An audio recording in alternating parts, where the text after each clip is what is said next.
নমস্কাৰ মোৰ নতুন অন্য এটা ভিডিঅ'লৈ সকলোকে স্বাগতম জনাইছোঁ বন্ধুসকল চিএম ত্ৰিপুলৰ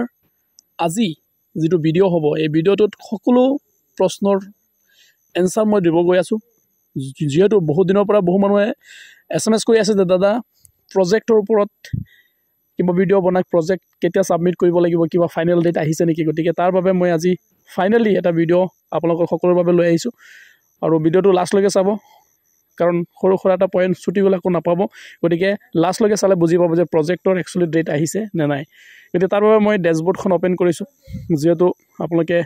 ডেশবোৰ্ডখন আপোনালোকে দেখি আছে গতিকে ইয়াত কোনো ধৰণৰ আপডেটৰ কোনো আপডেট দিয়া নাই যেহেতু কাৰণ ইয়াৰ ওপৰত অলৰেডি মই ভিডিঅ' বনাইছোঁ গতিকে মই এইটো বেক হৈ গৈছোঁ বেক হোৱাৰ পিছত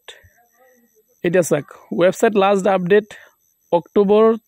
2024 হৈছিলে অক্টোবৰ 2024 লাষ্ট আপডেট হৈছিলে মই আকৌ বেক হৈ যাওঁ দেখিছেনে আপোনালোকে এটো নৱেম্বৰ মানে অক্টোবৰ মাহত বাকি ডিস্ট্ৰিবিউট দিয়া হৈছিলে গতিকে কেদিনমান বন্ধ থকাৰ পিছত আকৌ যেতিয়া আমি নৱেম্বৰ মাহত খুলিছিলে চাৰিটা ডিস্ট্ৰিক্টৰ কাৰণে সেই ডিস্ট্ৰিক্টটো দেখিছে 28 নৱেম্বৰত এটো সমাপ্ত হৈছে গতিকে এটো এপ্লিকেশনৰ ডেটটো এটা চাই লওক online registration for second phase of Atmanirbhar Assam scheme 18 October 2024 এটা কমপ্লিট হৈ গৈছে তাৰ পিছত চাৰিটা ডিস্ট্ৰিক্টত দিছিলে মনত আছে আপোনালোকে হয়তো মই ভিডিঅ' বনাই দিছিলোঁ গতিকে হেতুৰ ডেট আছিল 9/12/2024 কিন্তু লাষ্ট আছিল 28 নৱেম্বৰত সমাপ্ত হৈছিল ঠিক আছে গতিকে চাক ইয়াত তেনেকা কোনো ধৰণৰ আপডেট পোৱা নাই তাৰ পিছত এটো পাঁচটা ডিস্ট্ৰিক্টত যেহেতু দিছে গতিকে সেইটো আপোনালোকে দেখিছে হয়তো গতিকে এতিয়ালৈকে কোনো ধৰণৰ আপডেট দিয়া হোৱা নাই ঠিক আছে তো আপোনালোকে দেখিব যে চিএম ত্ৰিপুলৰ মুখ্যমন্ত্ৰী আত্মনিৰ্ভৰ আঁচনিত আৰু কিবা আপডেট আছে নেকি যে প্ৰজেক্টৰ কেতিয়া আপডেট দিব বা প্ৰজেক্ট কেতিয়া সাবমিট কৰিব লাগিব সেইবোৰ আমি এই ভিডিঅ'টো লাষ্টলৈকে মই আপোনালোকে চালে গম পাব তো অলপ স্ক্ৰল ডাউন কৰিছোঁ স্ক্ৰল ডাউন কৰাৰ পিছত অলপ চাক তলত আহক তলত আহিলে আপোনালোকে দেখিব হয়তো ইয়াত চাক প্ৰজেক্ট ৰিপৰ্ট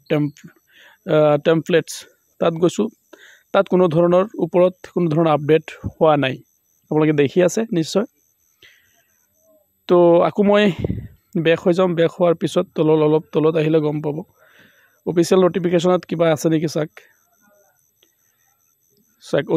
ইয়াত আপোনালোকে ক্লিয়াৰ হৈ যাব যে এতিয়ালৈকে কোনো ধৰণৰ চৰকাৰীভাৱে আপডেট হোৱা নাই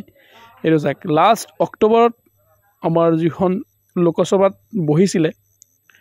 সেই লোকসভা কনফাৰেন্স হলত লাষ্ট আপডেট দিছিলে দিছপুৰৰ পৰা চিএম ত্ৰিপুলৰ আত্মনিৰ্ভৰ অসম যিখন স্কিম আছে স্কিমৰ ওপৰত গতিকে তাৰ পিছত কোনো ধৰণৰ আপডেট এতিয়ালৈকে গভৰ্ণমেণ্টে আসাম গভৰ্ণমেণ্টে দিয়া হোৱা নাই তো ফ্ৰেণ্ডছ সকলোকে ৰিকুৱেষ্ট কৰিছোঁ যোনে যোনে গপুৰ ব্লগ সজাইছিলোঁ চাই আছে আপোনালোকে সকলো ধৰণৰ আপডেট মুখ্যমন্ত্ৰী আত্মনিৰ্ভৰ আঁচনি সকলো ধৰণৰ আপডেট আপোনালোকে ইয়াত পাই যাব যাৰ বাবে আপোনালোকে সকলোৱে আপোনালোকে দেখি আছে গপুৰ ব্লগছ সজাই ইউটিউব চেনেলটোত গৈ আপোনালোকে মোৰ চেনেলটো সাৰ্চ কৰিব সাৰ্চ কৰাৰ পিছত সাবস্ক্ৰাইব নিশ্চয় কৰিব যাতে মই সকলো সময়তে আপোনালোকৰ বাবে চিএম ত্ৰিপুলৰ লগতে নতুন টেকনিকেলৰ লগতে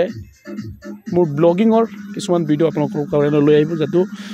এই ভিডিঅ'বোৰ চাই বা আপোনালোকে মোক সাপোৰ্ট কৰে যাতে মই সকলো সময়তে আপোনালোকৰ বাবে কাম কৰিব পাৰোঁ তো আজিলৈ ইমানেই সকলোকে ধন্যবাদ থাকিলে নমস্কাৰ